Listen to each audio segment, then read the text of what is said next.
Los modelos 3D utilizados en este vídeo forman parte del curso interactivo de Anatomía Humana de Paradigmia. Puedes encontrar más información al final de este vídeo. En el vídeo de hoy vamos a estudiar las ramas terminales del plexo braquial. Recordamos que el plexo braquial era una estructura nerviosa que estaba formada a través de las raíces de los nervios raquídeos de C5 a T1, formaban una serie de troncos. Los troncos tenían divisiones, las divisiones se organizaban en fascículos y los fascículos daban una serie de ramas terminales. A lo largo de todo el plexo braquial, tanto en la región supraclavicular como en la región infraclavicular, encontramos una serie de ramas colaterales que estudiamos en el vídeo anterior, pero ahora vamos a hablar de las ramas terminales. Aquí vamos a ver la estructura de los tres fascículos o cordones. Tenemos el cordón posterior, que es el que estaba el más posterior de los tres, que es este que tenemos por aquí, que está formado por las divisiones posteriores de los troncos superior, medio, inferior, y luego las divisiones anteriores se van a organizar para dar estos dos cordones o fascículos, que son el fascículo lateral y el fascículo medial. Ahora vamos a estudiar las ramas terminales del fascículo posterior, que van a ser dos nervios, el nervio axilar o circunflejo y el nervio radial. El primero que hemos dicho es el nervio axilar o circunflejo, que es este que tenemos aquí en moradito. Vemos que sale del cordón posterior del plexo braquial y este nervio axilar se origina a partir de las raíces de C5 y C6. Sale hacia atrás a través del cuadrilátero húmero-tricipital y va a salir junto a la arteria circunfleja humeral posterior.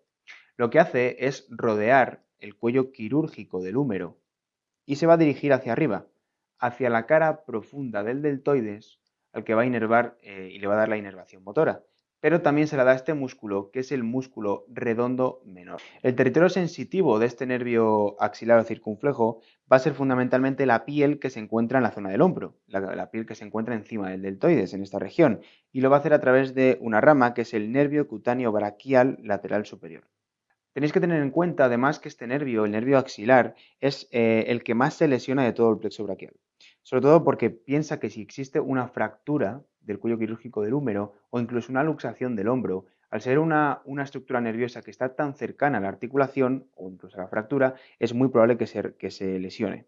Y si se lesiona, lo que va a ocurrir es que el deltoides se atrofia, porque es que va a darle inervación al deltoides, y nos va a quedar una patología que se conoce como el hombro en charretera. Ahora vamos a estudiar la otra rama terminal, que va a ser el nervio radial. Como vemos, el nervio radial es un nervio muy largo, que se origina a través de las raíces de los nervios C5 a T1, va a salir de la axila a través de una hendidura que es la hendidura húmero-tricipital, y luego lo que va a hacer es pasar a la región posterior del húmero, a la región posterior del brazo. Cuando llega a la región posterior del brazo, se coloca profundamente o por debajo del tríceps y lo que hace es pegarse al húmero por su canal de torsión, que es el canal de torsión del nervio radial.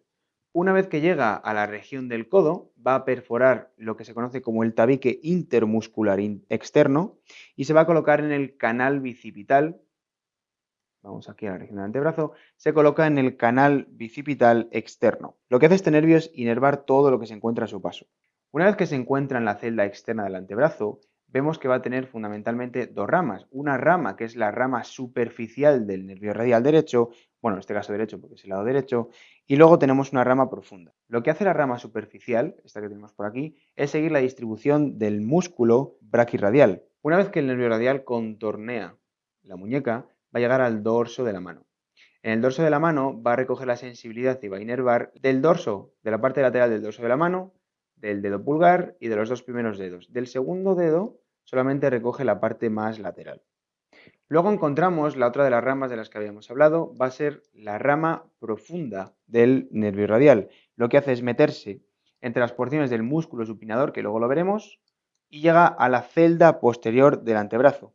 Una vez que está en la celda posterior del antebrazo, se sitúa entre dos planos, el plano superficial y el plano profundo, y va a dar la inervación de todos los músculos de esta zona, de esta celda, vamos. Así que ahora vamos a revisar cuál es la función motora y sensitiva de este nervio radial. A nivel de la inervación motora, va a dar la inervación de tres celdas o tres regiones. La parte posterior del brazo, la celda externa del antebrazo y la celda posterior del antebrazo. Vamos a ver cada una de estas celdas.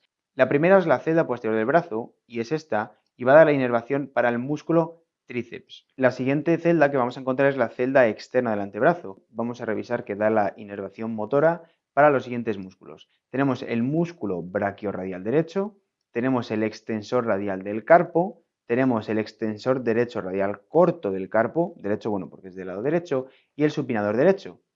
Vemos aquí que luego entre las partes del supinador se introducía esa rama profunda del nervio radial que hemos dicho antes.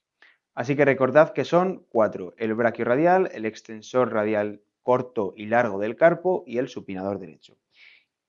Ya en la celda posterior del antebrazo vemos que va a dar la inervación para los siguientes músculos. Tenemos el músculo extensor cubital del carpo, tenemos el extensor del meñique, tenemos el extensor común de los dedos, que es este músculo grande que vemos aquí. Luego tenemos para el separador o adductor del pulgar. Y finalmente vemos también para el extensor, vamos a ver ponerlo más centrado, para el extensor largo del dedo pulgar. También va a dar esa inervación motora. En definitiva, la función del nervio radial es la de producir primero la extensión del codo, la supinación y también las inclinaciones radiales. ¿Qué ocurre? El nervio radial es un nervio muy largo, entonces es probable o es posible que en algún tipo de accidente, algún tipo de lesión, algún tipo de traumatismo, el nervio radial se vea afectado, se vea comprimido. Entonces, el cuadro clínico que se presenta en el caso de que tengamos una lesión en el nervio radial va a depender esencialmente de dónde se produzca la lesión. Tratándose de este nervio, cuanto más proximal sea, es decir, cuanto más cerca esté del origen de la extremidad, es decir, más arriba, más músculos extensores se van a ver afectados. Por lo tanto, se puede lesionar más probablemente en dos sitios, a dos niveles. Primero, en la altura del canal de torsión del húmero, cuando dijimos que el nervio radial iba en la parte, se dirigía hacia la parte posterior del húmero, aquí en la región del canal de torsión, se puede lesionar si hay una fractura del húmero, o también se puede lesionar la rama profunda, vamos aquí, la rama profunda, que era esta que veíamos aquí, que se introducía entre el músculo supinador, se puede lesionar en ese canal, en el canal del supinador, en el caso de que tengamos un síndrome del supinador. Si se lesiona este nervio, los extensores se van a paralizar, se van a atrofiar, van a tener menos función y nos queda una extremidad superior que está flexionada y que está en pronación, porque el nervio radial producía la extensión del codo y la supinación, pues si no podemos hacer extensión ni podemos hacer supinación, nos queda en flexión y nos queda en pronación. Ahora vamos a estudiar cuál es la inervación sensitiva que lleva este nervio radial. En este plano podemos ver, en esta imagen, podemos ver cuáles son las distintas regiones de la extremidad superior y qué nervios son los encargados de recoger la sensibilidad. Entonces, en este caso, el nervio radial va a ser el de color rosa. Podemos ver, visto desde la parte posterior, vemos que va a inervar una franja media de la cara posterior del brazo, ¿vale? Que es a través de la rama o del nervio cutáneo braquial posterior o cutáneo posterior del brazo, y luego también a través de la rama del nervio cutáneo braquial lateral inferior o el cutáneo lateral inferior del brazo. En el lado derecho de la imagen, como el nervio radial va a inervar el territorio rosa, es decir, una franja media de la cara posterior del brazo, a través del nervio cutáneo posterior del brazo y el nervio cutáneo lateral inferior del brazo, que también se conocen como los nervios cutáneos braquiales posterior y lateral inferior. Y luego también va a inervar la parte posterior del antebrazo, a través del nervio cutáneo antebraquial posterior o cutáneo posterior del antebrazo. También va a recoger la mitad externa del dorso de la mano, ¿vale? Todo va a ser a partir del tercer dedo, pues hacia la parte externa, menos las dos últimas falanges de los dedos pulgar, índice y la mitad radial del corazón, que veis que lo recoge otro nervio distinto, que es del mediano, pero que lo vemos luego en otro vídeo del mediano. Y la rama del nervio radial encargada de recoger la inervación sensitiva de esta zona que acabamos de decir es la rama superficial del nervio radial, que lo estudiamos anteriormente durante su recorrido. El vídeo que acabas de ver forma parte de nuestro curso online de anatomía humana, el primer curso interactivo del mundo diseñado para optimizar al máximo tu proceso de aprendizaje. Aprenderás la anatomía humana de una forma sencilla y rápida, gracias a nuestra plataforma educativa especialmente diseñada para ti. Podrás encontrar más información en la descripción del vídeo o en el comentario destacado. Decide llevar al siguiente nivel tu carrera profesional con Paradigmia, tu plataforma online de ciencias de la salud.